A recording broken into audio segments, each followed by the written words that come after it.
आज के इस एक्सप्लेनर में हम एक ऐसी रूह कपा देने वाली कहानी की तह तक जाएंगे जो गुजरात के एक छोटे से गांव से शुरू होती है।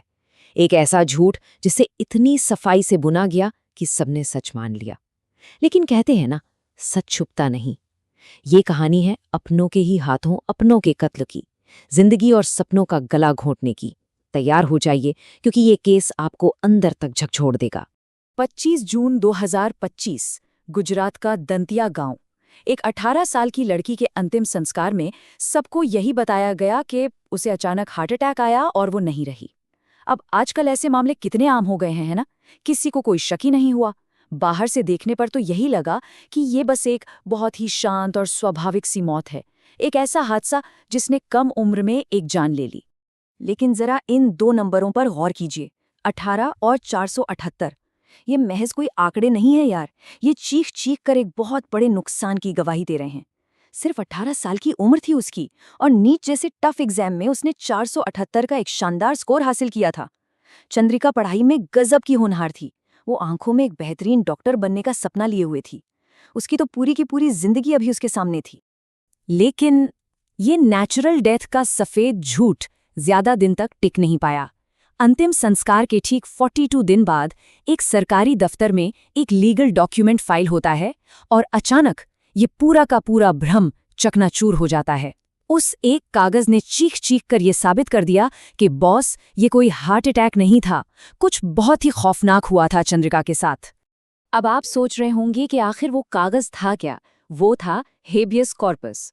कानून की भाषा में कहें तो ये एक ऐसा कोर्ट ऑर्डर है जो प्रशासन को मजबूर कर देता है कि वो किसी भी गायब इंसान को सीधे जज के सामने पेश करे। चंद्रिका के पार्टनर हरीश ने उसे पागलों की तरह ढूंढने के लिए ठीक यही याचिका लगाई थी।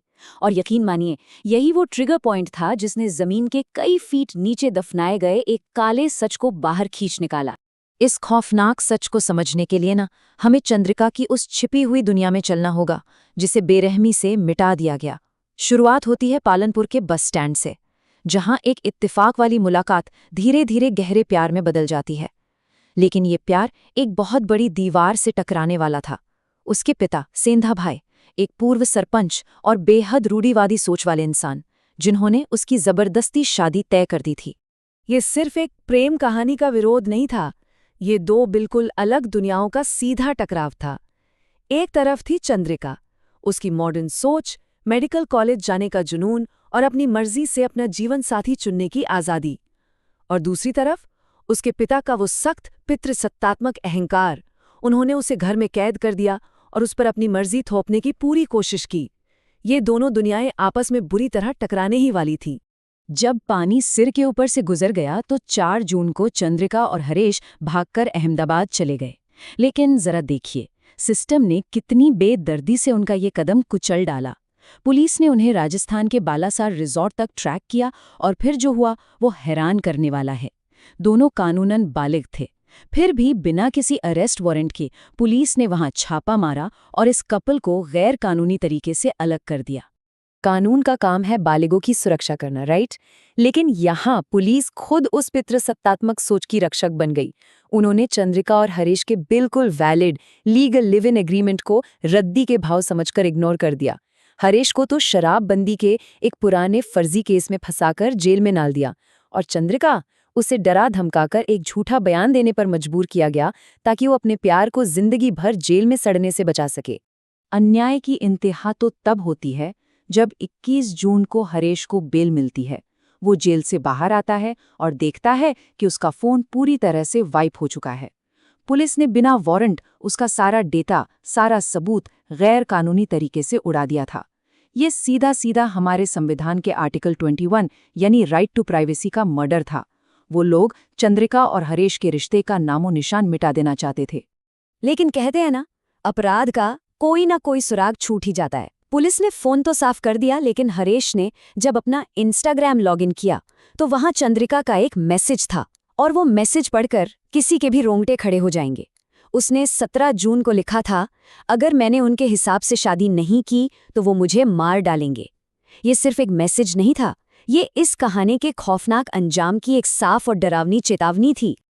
और फिर आता है वो टर्निंग पॉइंट, 24 जून 2025, जब पुलिस हरेश की उसी हेबियस कॉर्पस याचिका का नोटिस लेकर सीधे सेंधाभाई पटेल के घर पहुंचती है।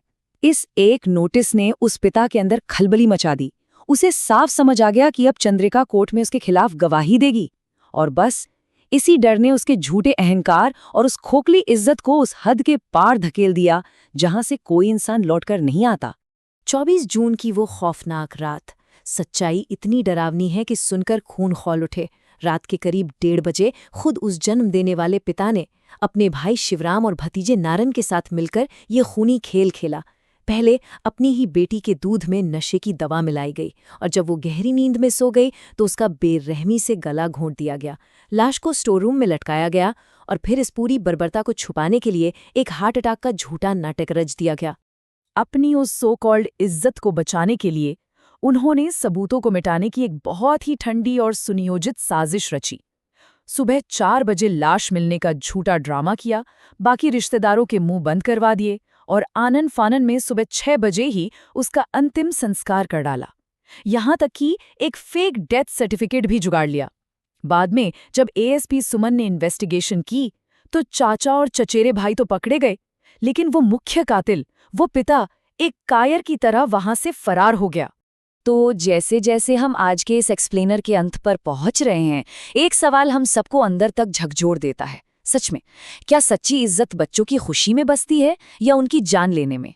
चंद्रिका की मौत सिर्फ एक हत्या नहीं थी यार, ये हमारे समाज की उस भयानक बीमारी का पर्दाफाश है जहां परिवार के झूठे सम्मान को एक बेटी की सांसों से ज्यादा अहमियत दी जाती है, और जिसमें एक लापरवाह सिस्टम भी पूरी तरह से हाथ बटाता है। सोचिएगा जरूर कि आखिर हम कैसे समाज का हिस्सा हैं जहां एक पिता ही अपनी बेटी का कातिल बन जाता है।